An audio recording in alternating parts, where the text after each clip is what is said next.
From DLA Piper, this is the Beyond the Curve podcast. In this episode, Kathy Ruhland, chair of the firm's U.S. corporate practice, and Marci Fábrega, chief M&A Counsel at Ecolab, discuss deal-making and their shared experiences as female leaders in the world of M&A. Hello, everyone. I'm Kathy Ruhland, chair of DLA Piper's U.S. corporate practice and co-chair of our global corporate practice. Today, I'm excited to introduce to you Marci Fábrega. Marci is the Chief M&A Counsel with Ecolab, and she's been with the company for over 10 years. I've had the pleasure of working with Marci for many years, and our focus today is on the very interesting world of mergers and acquisition. I'm really excited to have Marci join us. So, Marci, could you tell us a little bit about Ecolab? Yeah, my pleasure. Thank you for having me, Kathy. So Ecolab is one of those really amazing companies that most folks have never heard about. We are primarily business to business and not consumer oriented. So the brand is not terribly well known outside of the customer industries we serve. But Ecolab is a Fortune 500 company based here in St. Paul, Minnesota. We have over 40,000 employees globally and serve customers in over 170 countries. So it's pretty expansive and pretty interesting from that aspect. Ecolab is the global leader in water hygiene and infection prevention solutions and services. And that really runs the gambit from everything as simple as hand soap and hand sanitizer to very sophisticated automated water treatment solutions in industrial applications, large real estate establishments, paper processing, etc. It was founded nearly 100 years ago to develop economical cleaning solutions for hotels, but then expanded throughout all of hospitality and food and beverage manufacturing, healthcare, water treatment. And we're grounded in chemistry-based solutions. That's where Ecolab got its start, also related services and equipment. But the focus has really grown from being just on hygiene to also including sustainability goals for water and energy conservation. So that makes it a really motivating place to work. And it's such an interesting company. It touches so many industries. Tell us a little bit about your career path. What drew you to the M&A world? So I started practicing in private practice, as you mentioned, really focusing on different mergers, acquisitions, but also securities and general corporate work. I practiced with large Midwestern law firms, which typically are a little bit more general practice oriented in the corporate groups, not quite as pigeonholed into very narrow practice areas like some of the really, really large firms might be.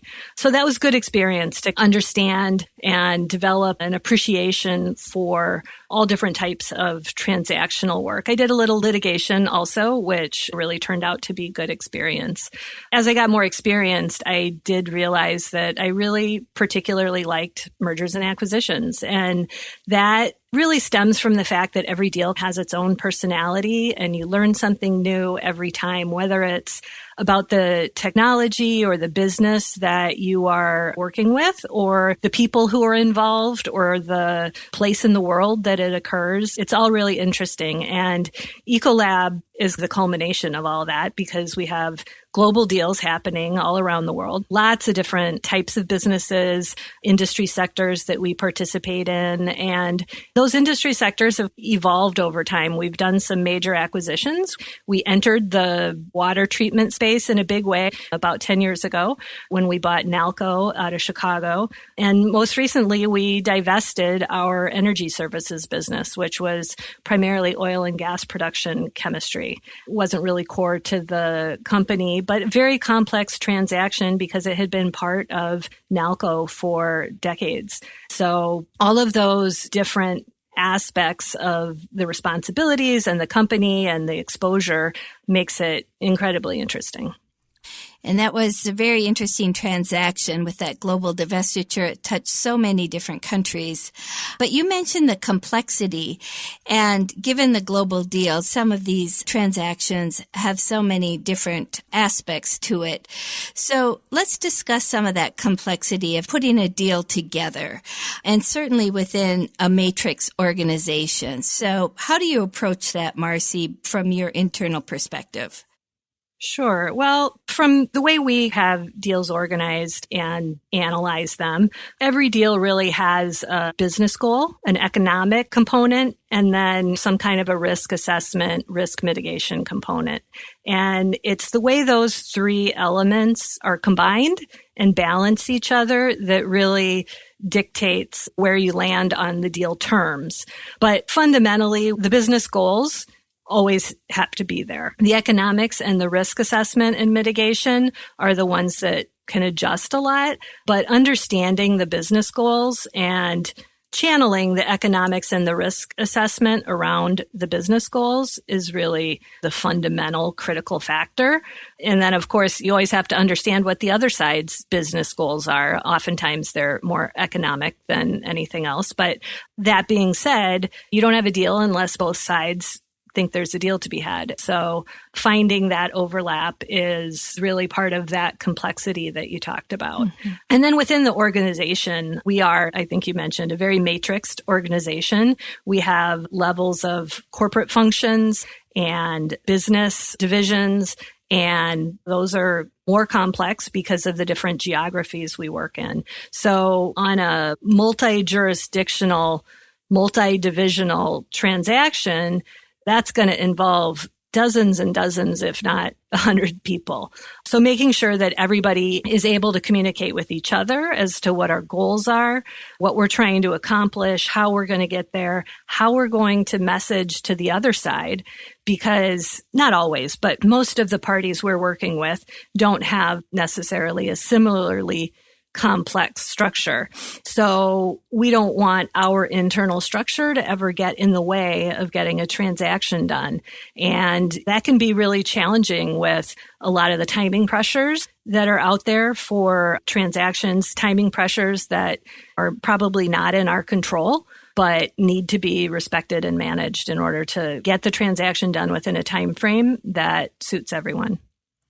And I have seen you in action, Marci, and I know it's very interesting when you have a company who may not be similarly sized to Ecolab, and it may be a family-owned business, and how well the company adapts to be able to align expectations and the deal flow with different parties. So I think that's a really interesting comment. And it makes me think about the communication, not only within your group and the different divisions, but also the communications with executive management, the CEO, the board. It's really important, as you know, to align expectations for the transaction. So how do you prepare for this? And how do you talk about the risk assessment with your executives and really navigating the business goals, balancing with any deal risk?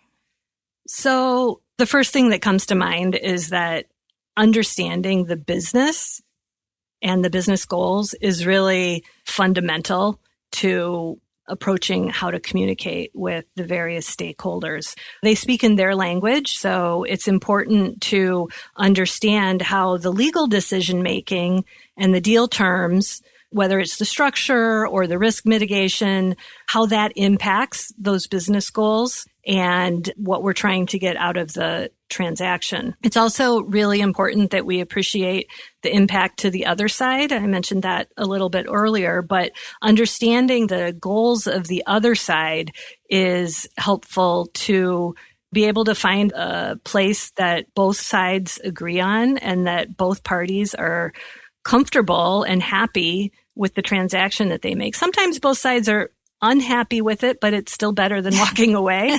But the objective is always to get to a point that both sides and their teams are really happy with the future. So with that in mind, we're really talking about understanding and absorbing the facts, understanding their impact, but also relying on our experience and other deals and other situations, understanding our business to be able to take a position or give advice when we don't have all of the information that we'd like to have.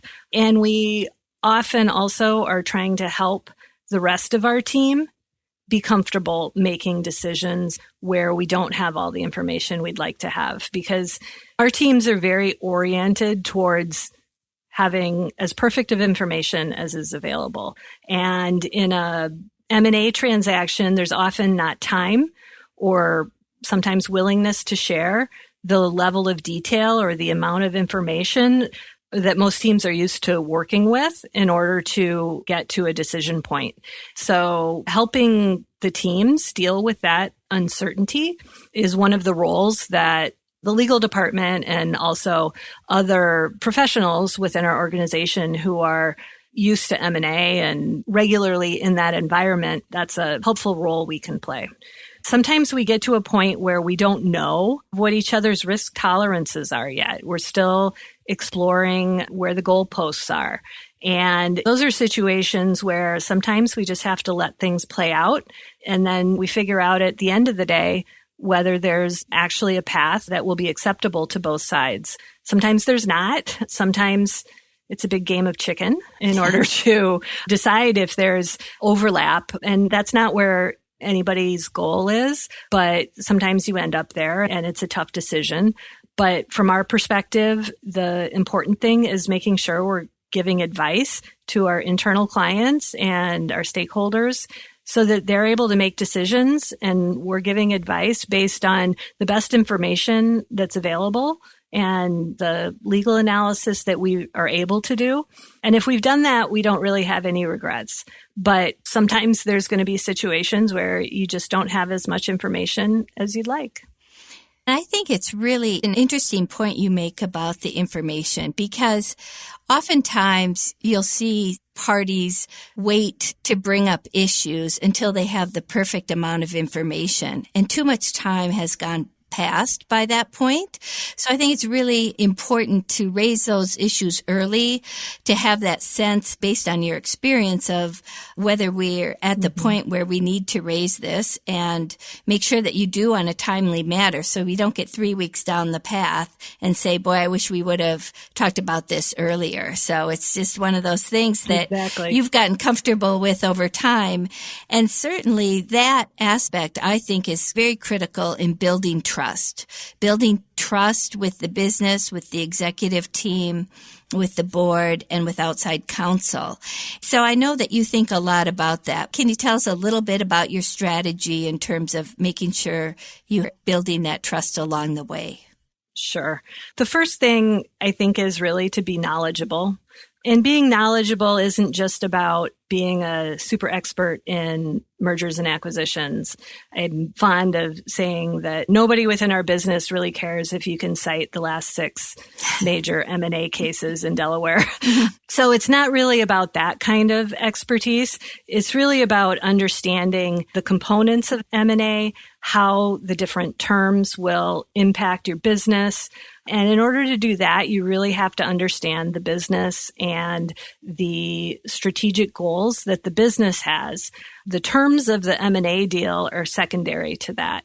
So it's a concept that's woven into a lot of these questions we've been discussing, but it's really important. And you don't have to be inside counsel in order to be able to convey that value. I do think that it's a unique value that inside counsel can render as effectively, more effectively sometimes than outside counsel. It probably takes more effort for outside counsel to understand a business as fundamentally as inside counsel does. But even as outside counsel, I think it's really important to be pursuing that as an objective and asking questions. And most businesses will really appreciate those kinds of questions. Mm-hmm. The next thing I think is really to be transparent about what you know and what you don't know. It's fine to not know everything. I would be suspicious of somebody who purported to actually know everything.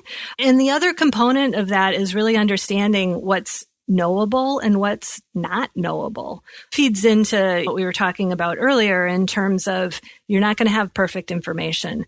There's also information you'd like to know, but you won't. It's just one of those things that's out there, and no amount of diligence is actually going to get you more comfortable. So thinking about those things and talking about it with your team and helping them understand what information they're going to have or not have is really important. And the last thing is really just to be fair. Kindergarten, playground politics kind of thing. It's a small world in M&A. You do come across each other time and again. Regardless of that, I just think fundamentally, you don't have to be mean. You don't have to raise your voice to be effective. You can be a very tough advocate while being respectful to the other side. And the lawyers and the M&A professionals that I've seen over many, many years who are the most effective at getting things done are the ones who are level-headed and practical and who really understand what the mutual goals are of both sides and are trying to accomplish those by making the pie bigger and finding creative solutions. And I think trying to be aggressive is rarely the way that you find those win-win solutions. Absolutely. No, I think those are really important points, Marci. And I think one of the areas where you have certainly built trust also is with your partnership with the business development team. I know that you've worked with them for many years, and together you've brought a lot of value to Ecolab. And I'm very interested to hear, without giving away too many of your secrets, of course, how you prepare for negotiation with your business development team. First off, it really depends on the topic and who is involved and how much we've worked together before. There's a couple members of our business development, corporate development group who I've worked with for over 10 years. And we can finish each other's sentences. You've seen it. Mm-hmm. So there are certain topics that we've addressed many, many times in the past and we can do on the fly. But most of the time we do try to be proactive in terms of coordinating how we're going to negotiate a more extensive negotiation session. We'll always want to be aligned on the message that we're presenting, maybe coordinate strategies for staying on message when we know there are any number of ways you can get distracted. There's always a scope that you want to cover and maybe some boundaries that you want to stay away from. So having that communication with each other before is helpful. And then the final thing I think is really understanding who the audience is. Is it the people on the phone that you're talking to? It's always on the phone these days, but even if it's in person, or are you really trying to create a message that they're going to take back to their client? And are you really trying to speak to that client in a way that they will understand and be convinced by what you're telling them? And sometimes that message has to go through multiple channels, or sometimes the channels have to be adjusted. If the lawyer isn't conveying things the way you would like them to, sometimes you'll talk to your business people and have the business people have a separate discussion. So there's lots of different ways to skin the cat, if you will, and understanding those with the business development team and how we're going to approach it is a little bit different in every situation, but there's commonalities, and the longer you work with people, the smoother that becomes.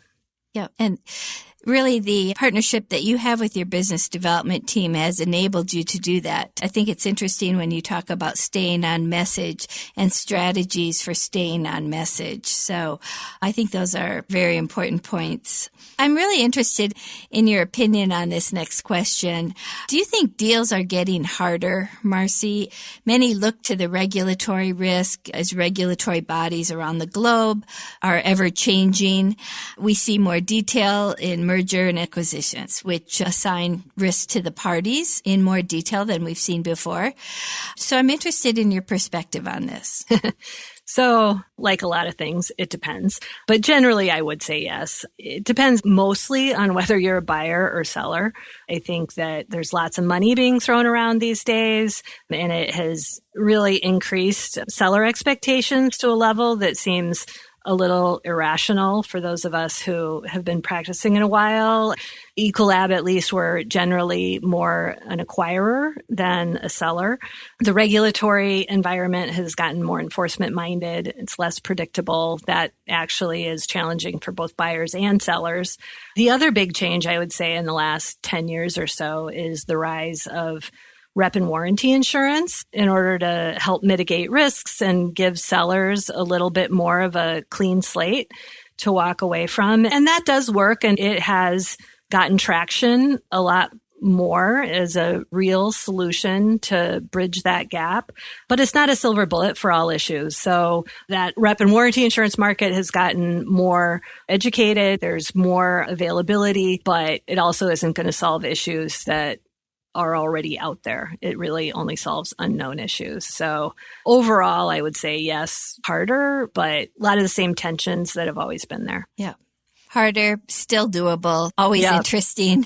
Yep. Speaking of which, how has COVID affected the negotiations and also the timing of getting deals done?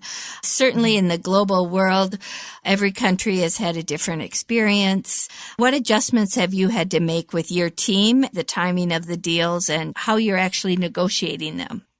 So it's interesting for us being in the hygiene and infection prevention space. This has really been a crazy time. All of the companies that are interested in selling and are having a great year that are in the same space have a pretty immediate desire to cash in. So attractive deals, everybody's really trying to get them done ASAP. So that timing component makes it really challenging. The due diligence and negotiation timing hasn't really been that impacted. For a long time, most of the due diligence has been in electronic data rooms. We've been having conference calls instead of traveling as much as people used to.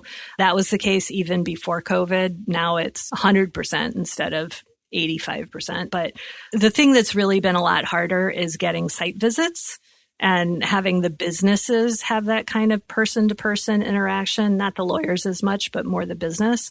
And things like regulatory and environmental audits that would be done on site are difficult to schedule and coordinate transportation, particularly outside of the U.S. Mm-hmm. So that creates a little bit of a timing element.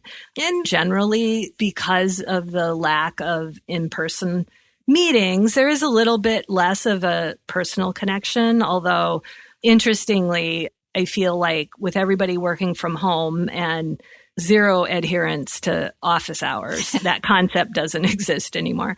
It really has meant that everybody's calling in from their homes and their kids are around and their pets are around, and the opportunities to get to know each other on a personal level, just stories about COVID puppies and things like that, that we never would have shared if we were sitting in our offices.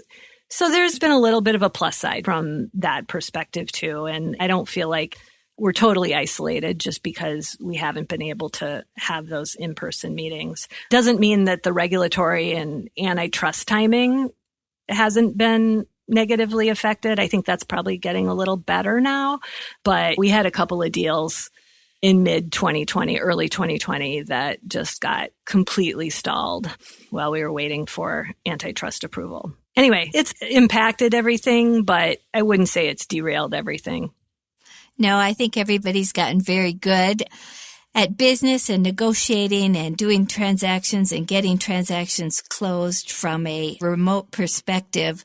But I like your story. It certainly has made some of the negotiations interesting and sometimes a little bit more human with some of the personal aspects that come along from doing business 24/7 from your home.